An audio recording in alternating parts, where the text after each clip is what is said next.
Kompas Bisnis kembali hadir untuk Anda kali ini bersama saya Asri Gunawan. Dan hari ini kita akan membahas kereta cepat Wush yang ternyata ini jadi beban BUMN Wijaya Karya. Di DPR pekan lalu, Saudara Direktur Utama Wijaya Karya Agung Budi Waskito ini curhat proyek kereta cepat Wush rute Jakarta-Bandung ini membebani keuangan Wika secara signifikan. Beban keuangan perusahaan konstruksi BUMN ini melambung tinggi dilihat dari sisi rugi perusahaan. Saat proyek Wush berjalan, Wika ini perlu mencari pinjaman untuk menambah penyertaan modal ini senilai 5,5 triliun di proyek konsorsium ini. Mengapa Wush membuat Wika berakhir menderita? Kita akan dengarkan penjelasan Direktur Utama Wijaya Karya Agung Budi Waskito. Itu memang yang paling besar karena dalam penyelesaian proyek kereta cepat Jakarta-Bandung, Pak. Yang memang dari penyertaan aja kita sudah 6,1 triliun, kemudian yang masih dispute atau kita belum dibayar sekitar 5,5 triliun, Pak. Sehingga hampir 12 triliun. Sehingga mau tidak mau untuk mendapatkan atau untuk uang ini mau tidak mau Wika juga harus melakukan pinjaman melalui obligasi ya. 11 triliun. Lagi dengan adanya bisnis properti yang kita memberikan SHL juga cukup besar pada kurun waktu 2019 sampai 2022-an, Pak. Sehingga memang dengan pinjaman yang cukup besar ini, di dalam laporan tadi ada dua komponen. Yang pertama adalah beban bunga yang memang cukup tinggi. Yang kedua adalah beban lain-lain, di antaranya mulai tahun 2022 itu kita juga sudah mulai mencatat adanya kerugian dari PSBI atau kereta cepat yang tiap tahun juga cukup besar. Kita lihat data selanjutnya, Saudara. Rugi perusahaan menjadi tolak ukur sedahsyat apa sih Wika menderita. Kita lihat di tahun 2022, rugi bersih ini mencapai 59,5 miliar rupiah dengan kewajiban 57,5 triliun. Tapi kita coba lihat di akhir tahun 2023. Rugi bersih ini cukup jauh dengan tahun 2023 ini mencapai 7,1 triliun rupiah dengan kewajiban 56,4 triliun rupiah. Kewajibannya atau utangnya ini nilainya hampir sama. Rugi Wika ini melonjaknya lebih dari 11.000% dalam setahun. Dari level 50-an miliar ini menjadi 7 triliun. Itu besar banget loh. Lalu kalau kita bedah utang Wika, rasionya juga di atas 80% dari aset. Gambaran sederhananya seperti ini, aset atau kekayaan Anda Rp10.000, tetapi utangnya lebih dari Rp8.000. Inilah yang diderita oleh Wika. Mismatch pendanaan di BUMN Karya menjadi isu penting yang disoroti. Bagaimana di Wika? Kita lihat data selanjutnya.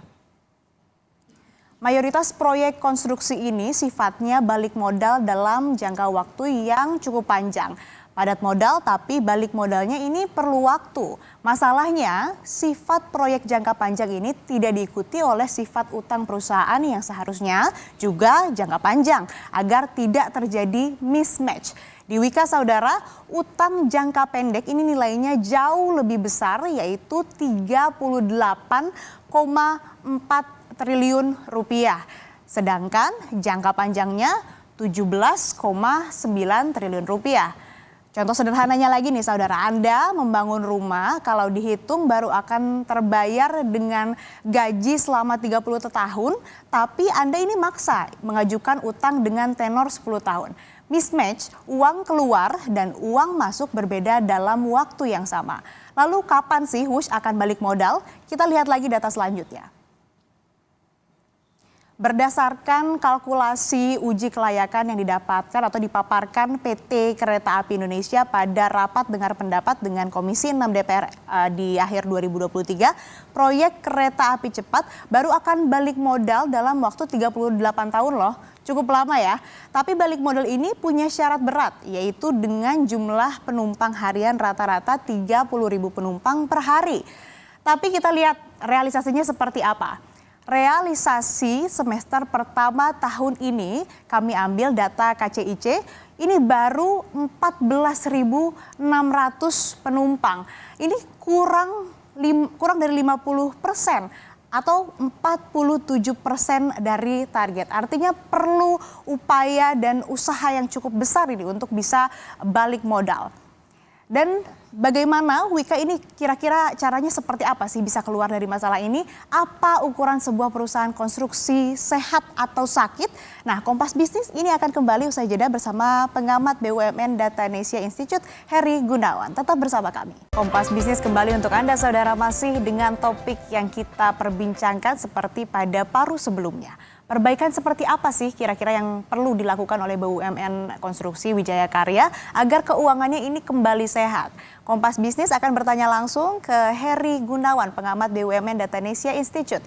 Selamat pagi Pak Heri, terima kasih sudah bergabung di Kompas Bisnis pagi ini. Selamat pagi Mbak Asri, terima Heri. kasih.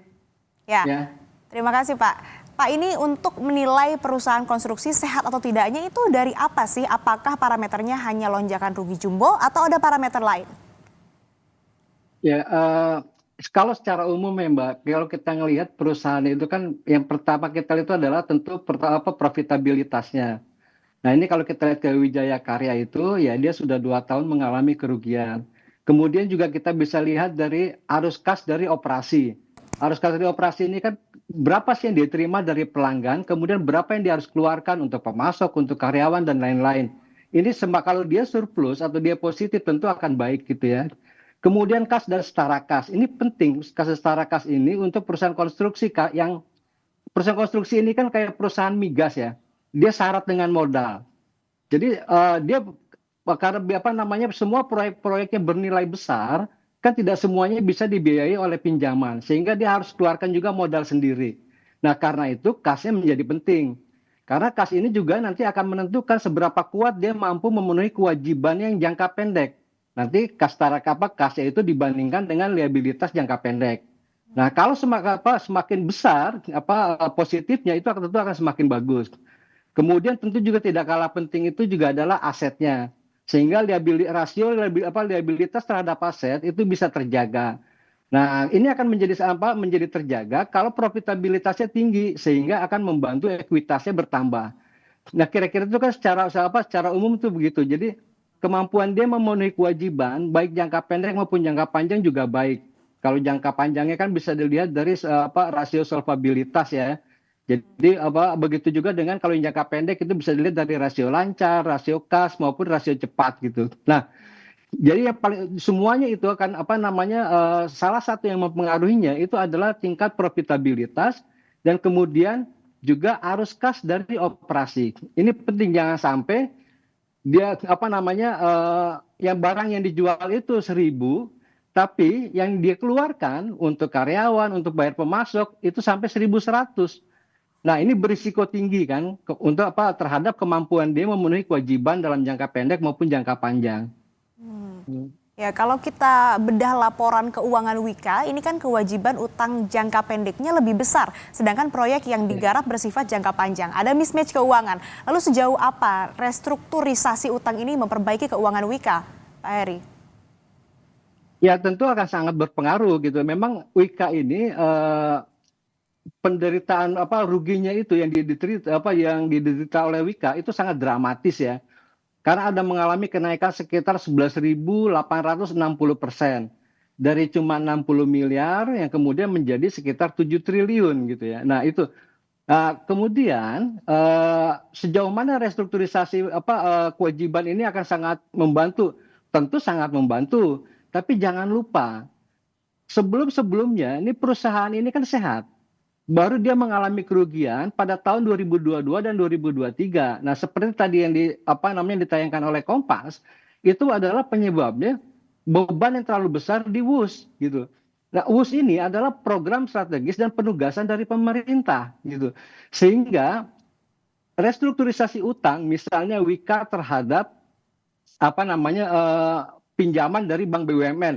Ya ini juga harus dapat dukungan dari pemerintah. Jadi pemerintah jangan lepas tangan lah dalam hal ini ya. Itu yang pertama. Yang kedua, ini juga persoalan. Karena Wika pada akhirnya untuk memenuhi kewajibannya itu, dia sejak tahun 2020, 2021, dan 2023, itu kalau kita lihat di laporan keuangannya, itu setidaknya sudah menerbitkan obligasi senilai 9 triliun. ini juga beban yang sangat besar buat Wika. Sehingga dampaknya itu adalah beban keuangan. Nah, beban keuangan ini kan mengalami lonjakan pada tahun 2023. Dari 2022 itu misalnya sekitar 1,3 triliun. Kemudian 2023 itu menjadi 3,2 triliun. Lebih dari 100% lonjakannya. Nah, beban keuangan ini kan yang dia harus bayar itu adalah beban bunga dan biaya-biaya pinjaman lah ya. Nah, karena itu restrukturisasi pinjaman dari Wijaya Karya tentu menjadi sangat penting. Nah, tapi kan karena dia yang diterbitkan adalah obligasi, dia mau restrukturisasi kepada pemegang obligasinya kan susah, terlalu banyak. Nah, dalam konteks inilah bagaimana respon pemerintah juga menjadi penting. Karena Wika itu juga harus diakui itu ada pembengkakan biaya di di konstruksi ya. Wika itu bebannya cukup lumayan loh. Wika itu kan leading kontraktor dari dalam negeri. Satu-satunya kontraktor dari dalam negeri itu adalah Wika. Wika itu setahu saya dia tuh membangun 3 stasiun. Kemudian ada pembangunan teknis yang lain yang dilakukan oleh Wika. Nah, karena ada pembengkakan biaya dari kontraktor utama ini, yang tentu saja dari Tiongkok ini. Nah, ini kan kemudian akan menambah beban pemegang saham. Wika itu pemegang saham di pilar sinergi BUMN itu kedua terbesar. Yang pertama kereta api di atas 50-an%, Wika sekitar 39%. Sehingga modal yang di-store oleh Wika itu juga besar sekali gitu di situ. Belum lagi dia ketika membangun konstruksi, itu Wika udah melakukan banyak hal di situ. Sehingga di situ ada cash out yang dilakukan oleh, jadi kan nggak bisa. Kalau membangun konstruksi itu uangnya nanti gitu kan nggak bisa gitu ya. Itu harus cash yang keluar pada saat itu juga. Nah, itu jadi selain ada pembengkakan biaya, tadi Wika juga terkena beban, dia menjadi leading kontraktor untuk dalam negeri. Nah, sehingga semuanya bisa berjalan seperti sekarang dan WUS sudah bisa dinikmati gitu. Oke, ini bebannya bertubi-tubi, tapi sebetulnya kenapa mismatch utang jangka pendek ini tidak bisa dimitigasi dari awal? Celahnya di mana? Sebenarnya bukannya nggak bisa dimitigasi ya. Jadi gini, ini kan gini, kalau itu misalnya proyek WUS itu adalah proyek yang memenuhi skala ekonomi gitu ya. Saya yakin itu manajemen Wika itu akan berpikir ulang untuk membangun WUS. Nah, tapi ini karena penugasan, ada BUMN yang berani menolak penugasan dari pemerintah? Kan enggak. Biasanya kan penugasan itu contohnya yang paling gampang itu, bukan hanya dalam WUS. Itu Trans Sumatera, itu juga kan penugasan, tidak memenuhi skala ekonomi, tapi harus dilakukan. Yang kemudian banyak membuat BUMN itu jadi korban. Jadi menurut saya ini bukan yang nggak bisa dimitigasi, tapi dia harus berkejaran untuk memenuhi penugasan yang dilakukan, dan ini banyak terjadi pada BUMN kita gitu. Oke, jadi ini masalahnya bukan soal memitigasi, tapi penugasan untuk BUMN sebagai agen pembangunan. Lalu Pak, pertanyaan selanjutnya, apakah penyertaan atau menyertakan modal negara atau PMN juga mampu memperbaiki keuangan Wika?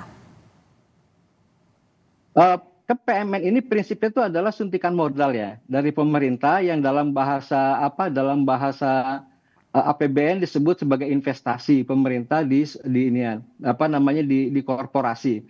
Nah, ini kan tujuannya satu untuk mendukung perekonomian nasional. Yang kedua adalah memenuhi kebutuhan hajat hidup orang banyak. Nah, dalam konteks WUS ini itu adalah yang pertama untuk mendukung perekonomian nasional, setidak-tidaknya itulah alasan yang dibuat oleh pemerintah. Nah, lalu apakah PMN ini akan berdampak positif pada restrukturisasi utang Wika? Tentu. Karena persoalannya sekarang beban keuangan Wika itu terlalu besar. Jadi kalau dia dapat PMN, maka dia bisa melakukan restrukturisasi, kan kemampuan modalnya menjadi kuat. Karena kemampuan dia menjadi kuat, kemampuan dia membayar kewajibannya juga menjadi kuat. Dan selain itu, itu kan bagian dari proses restrukturisasi kewajibannya. Tadinya kewajibannya 10 yang harus ditanggung oleh kas perusahaan, itu kan dengan suntikan modal, itu mungkin tersisa 3. Atau tersisa 2. Nah, sehingga ini membuat Wika itu akan bernapas lebih lega. Lebih leganya apa? Sehingga dia punya kekuatan cash, misalnya untuk melakukan proyek-proyek yang memberikan keuntungan dalam jangka pendek, gitu, atau jangka menengah. Jadi tentu ini sangat membantu gitu.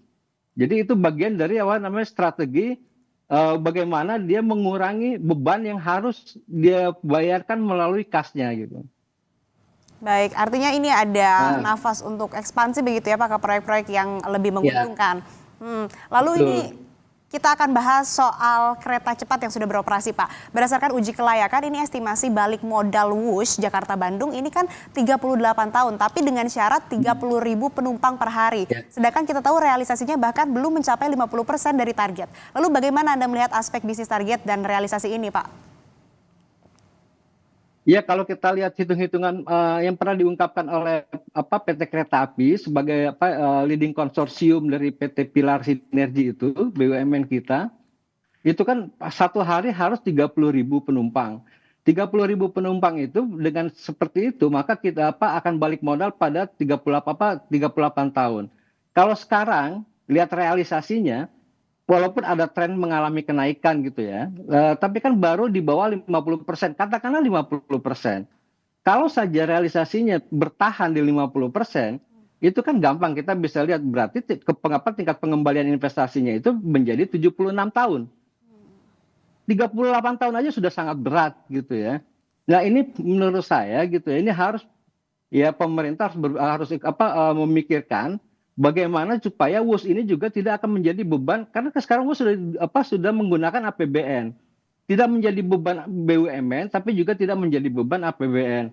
Nah, mungkin yang harus dilakukan diantaranya itu adalah misalnya WUS itu dipanjangin yang rencana itu direalisasikan, misalnya WUS itu dipanjangin dari Jakarta ke Bandung, kemudian dilanjutkan ke Jawa Tengah atau ke Surabaya atau ke Jawa Timur, sehingga nanti memenuhi skala ekonomi. Kalau Jakarta Bandung aja kan orang hanya ingin liburan atau orang yang tinggal di Bandung nginep di Jakarta 4 hari atau 4 malam, kemudian dia pulang ke Bandung pakai bus gitu ya. Dan itu hanya berapa orang gitu. Hmm. Jadi itu terlalu berat gitu ya, harus dipikirkan strategi itu supaya bagaimana WUS ini secara core bisnisnya itu bisa memenuhi skala ekonomi dalam arti dia mampu memberikan margin gitu ya. Artinya skala ekonomi ini bisa terpenuhi, bisa tercapai kalau rutenya ini lebih panjang. Lalu Pak, kita beralih dari Wika, kita akan bahas ke permasalahan yang lebih luas lagi mengenai masalah BUMN karya. Ini kan ada rencana penggabungan 7 BUMN karya menjadi 3 perusahaan saja. Apa tantangan merger dan keuntungan merger ini Pak? Tentu kalau dia merger itu keuntungannya lah ya dia akan menjadi lebih efisien tentu ya. Terus kemudian dari sisi keuangan juga akan terkoordinasi dengan baik. Yang menjadi tantangan terutama itu dari merger yang direncanakan ya oleh pemerintah itu dari 7 menjadi 3 itu adalah nanti tumpang tindih bisnis yang masih tetap akan terjadi kemungkinannya. Satu itu ya. Walaupun sudah dibagi-bagi tapi kan semuanya itu kalau saya baca dokumennya itu kan semuanya itu bisnisnya ada properti. Jadi nanti subholding satu misalnya yang dipimpin oleh katakanlah oleh PP misalnya gitu ya, oleh PT PP itu juga nanti akan bisnis properti. Kemudian di bisnis adikarya juga ada bisnis properti gitu. Nah, ini Hutama Karya juga begitu. Nah, itu ada redundant gitu di situ ya. Nah, itu satu hal juga yang perlu dijaga. Nah, makanya kalau menurut saya itu harus dipertimbangkan ulang model konsolidasi. Konsolidasi baik, tapi dipikirkan modelnya itu harus dipikirkan ulang. Misalnya gini, kenapa kita udah punya benchmarking kok di BUMN? Misalnya mau berdasarkan segmen usaha, berdasarkan lini usaha. Di situ udah ada contohnya misalnya Pertamina. Mau berdasarkan wilayah, di situ ada contohnya Semen Indonesia dan Pupuk Indonesia. Kalau ada yang kurang dari benchmarking ini kan tinggal diperbaiki. Jadi lebih jelas. Kalau saya malah lebih setuju kalau per wilayah. Kenapa? Itu akan memberikan manfaat lebih besar secara regional. Misalnya Hutama Karya bergabung dengan Waskita Karya, itu daerahnya misalnya ya Jawa Barat dan Sumatera misalnya gitu. Nah, kemudian Wijaya Karya dengan PT PP daerahnya adalah Jawa Tengah dan Kalimantan serta Sulawesi misalnya gitu. Nanti mereka jangan berkantor di Jakarta.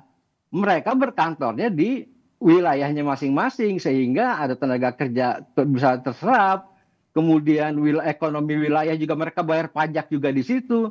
Jangan semua berkantor di Jakarta gitu. Akhirnya semua aliran dana itu lalu lintasnya ada di Jakarta.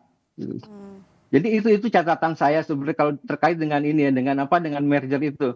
Terutama juga membenahi Waskita Karya yang saat ini merah, kemudian Wijaya Karya yang sudah 2 tahun ini juga kinerjanya merah gitu ya.